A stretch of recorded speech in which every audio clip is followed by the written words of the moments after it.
Welcome to my home. Welcome to my kitchen. Welcome to my heart. This is Fast Where the Flavor's At, and you know, it's been a couple of months since we were here.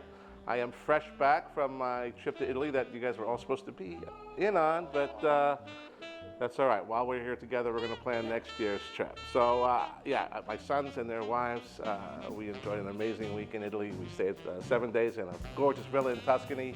Thank you, Emanuele, and Tuscany Now and More for providing us with that gorgeous home to enjoy the weekend. And saw an awful lot in a week. I had hoped to film a few more cooking episodes from the villa than I did, but there was just so much to do and so much to see. I just got it. All I was able to do was make some fresh pasta for you from Italy. So today we're going to do a couple things, starting with a dish that just sort of resonates and really kind of hits a spot in the heart for my sons and their wives and what we experienced on the trip. We went to a lot of great places. We saw a lot of had dinner in a lot of great restaurants, lunches, what have you. What my sons and their wives were most enamored with in Italy were those wonderful little gas station stops along the autostrada called Auto Grill. You go and you refuel, and then you go in, and you know, if you could imagine a Wawa or a Royal Farm store that we have here in the United States, but almost like in a Michelin star restaurant at each gas station spot with the most amazing sandwiches and pizzas and coffees and beverages and wine and everything you can possibly imagine that Italy has to offer in terms of amazing food, comfort food, casual food, but absolutely delicious food. So we're going to get to that at the end of this episode, but we're going to start with something very near and dear to all of our hearts, and you don't have to be Italian to appreciate it, and that is pizza.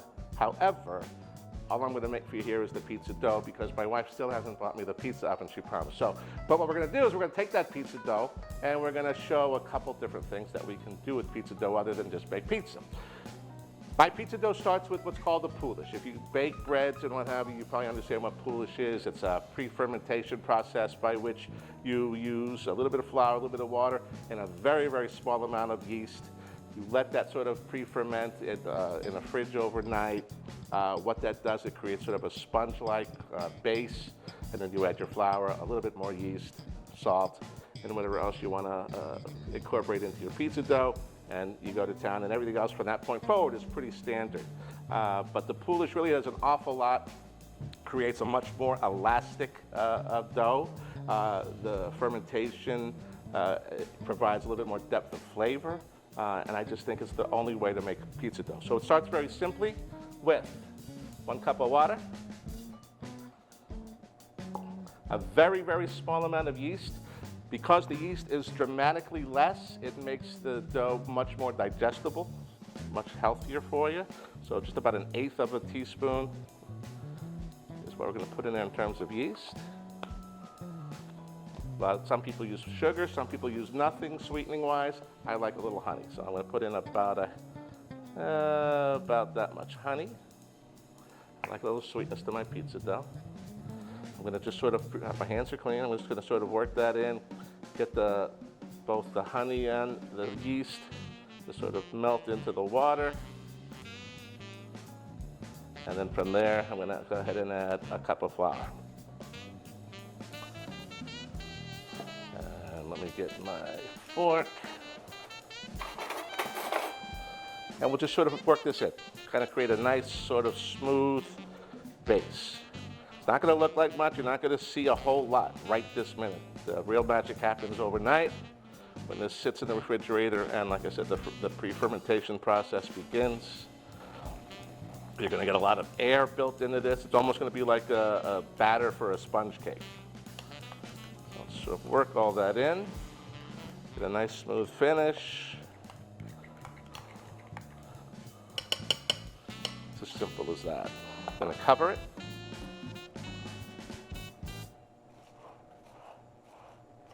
And we're going to place it in the fridge. We're going to let this stay in overnight. I'll see you tomorrow. We'll pull this back out. We'll go ahead and make the dough. And we're back. It's the next day. The magic of television. Here's my poulish. As you can see a lot of little air bubbles in there. It's a nice sort of spongy batter. We're going to go ahead and throw just a 1/2 cup of water around the sides. This will loosen it around the sides of the bowl here and make it easy to transfer into a larger bowl. All right, what do we do next? We've got about 4 cups of flour here. I've got just a little bit more yeast, like a half a teaspoon.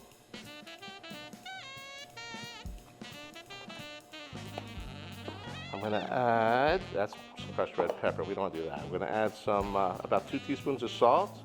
There's 1 teaspoon, and there's 2 teaspoons.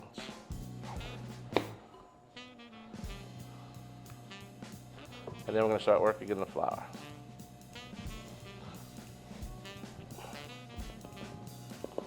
So about half of it in. All right, start working it in, and we'll start to create a dough. You know, this does take a little bit more time than just water, yeast, flour, salt, sugar, and/or honey, but the effects, the chemical effects that happen here, again with the pre-fermentation, the added depth of flavor, the increased elasticity of the dough, which is incredibly important when you're trying to stretch out a pizza crust, all makes it well worthwhile.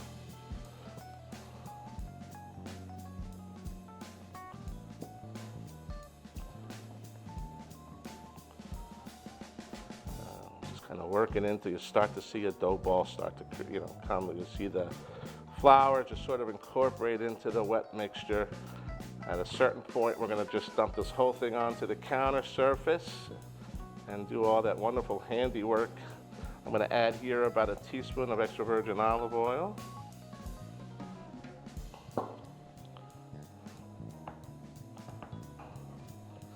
And now comes the fun part when it comes to making any type of bread dough, pizza dough. Get your hands in here and play.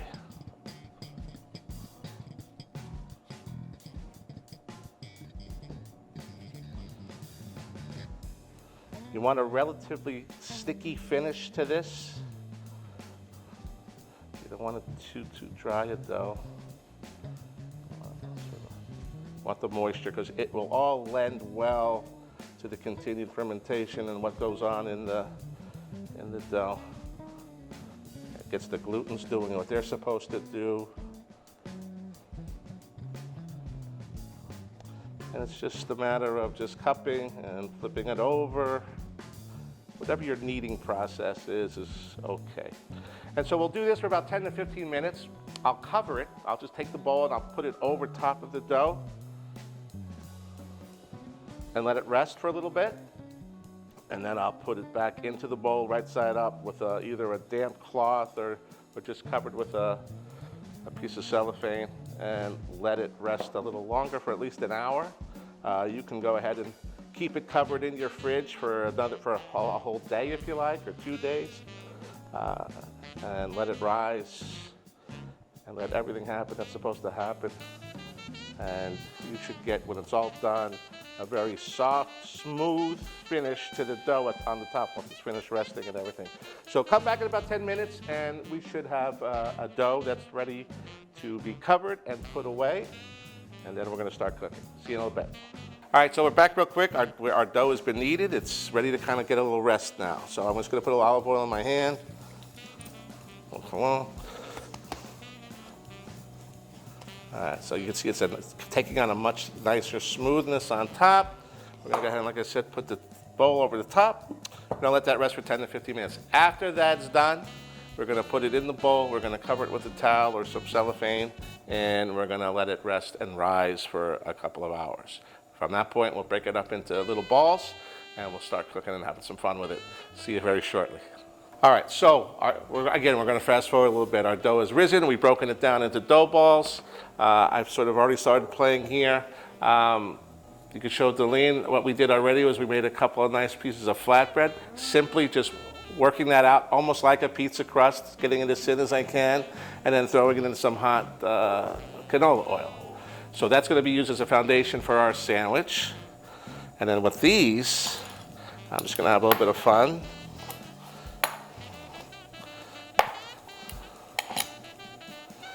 So we're just going to head and drop these in. Don't want them to be too thin.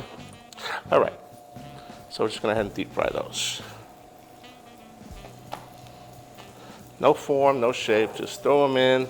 I've got some mozzarella, I've got some prosciutto di Parma, I've got some Galbani double cream ricotta. Obviously the mozzarella is also from our good friends at Galbani, their fresh mozzarella. All right, we're gonna let those cook. My darling, come back here. What we loved an awful lot at the Autostrada was the provolone and mortadella sandwich. So you can throw that in the oven for me for just a moment.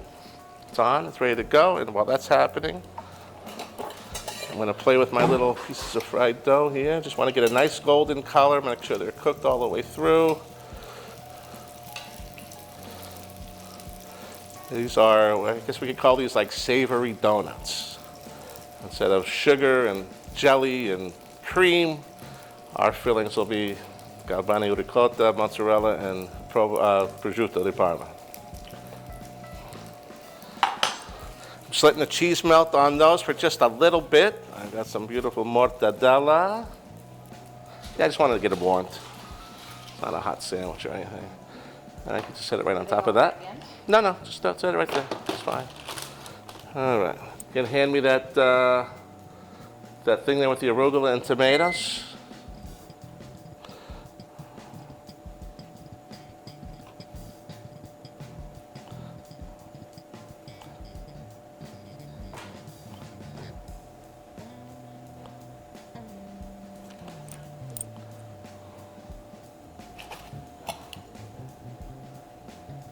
I just love arugula and tomatoes. I've just sort of dressed this with just a little bit of extra virgin olive oil and a touch of balsamic, a little salt and pepper, just a little bit more even. There we go. We have that. Oh, let me have this.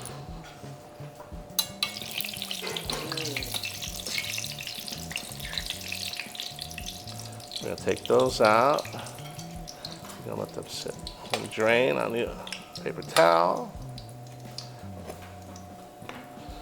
That's sit for a moment. That's for me. We're gonna. Honey, I got paper plates on the other table. Could you grab them for me, please? Very simply, just fold that over. I'm probably better off with a chef's knife on this.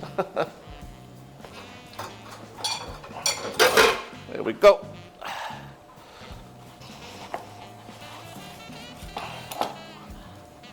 Boom, boom.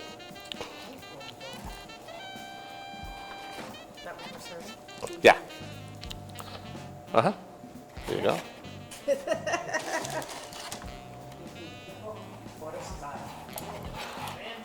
Autostrada.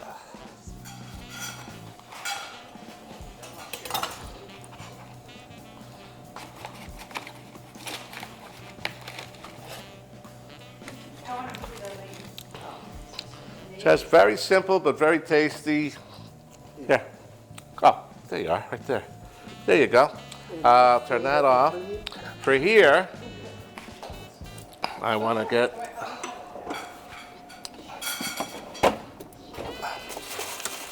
where's my Parmesan? Where's my Parmesan? It's over there. There it is, right there.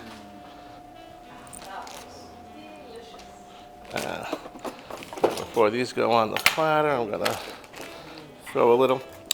We were actually in Parma. We watched them make Parmigiano Reggiano cheese live and in person. We got to meet a few of the cows. And we bought a couple of chunks of Parmesan there. All right. Then these can go on here. Again, this is also a tribute to my good friends at Louis Bossi, Irvin Machado, Chef Louis himself. Honey, could bring that platter over to the center.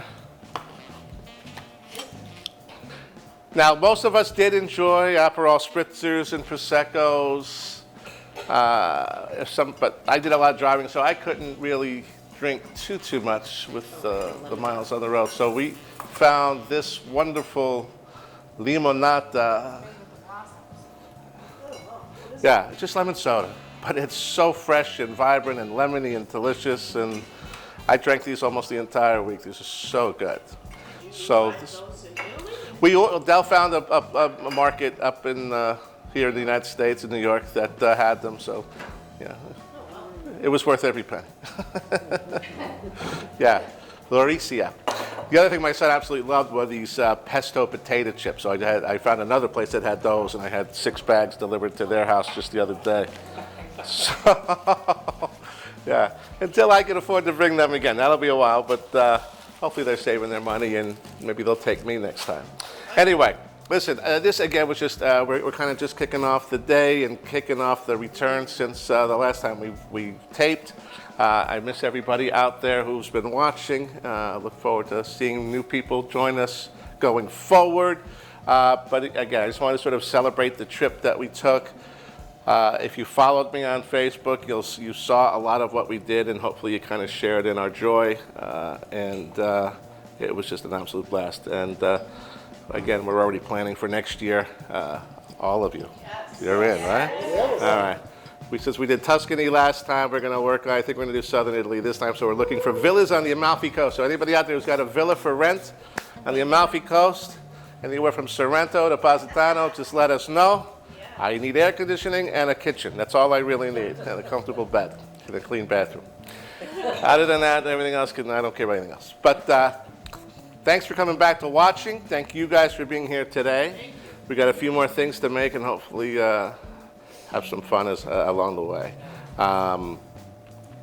What else do I want to say before we close? Anything? Am I forgetting anything? No. No? You got everything covered?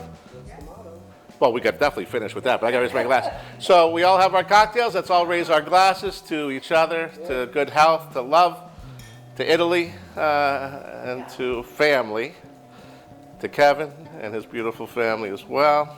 Thank you for being here, Kev. Couldn't do this without you. What's the name of the show?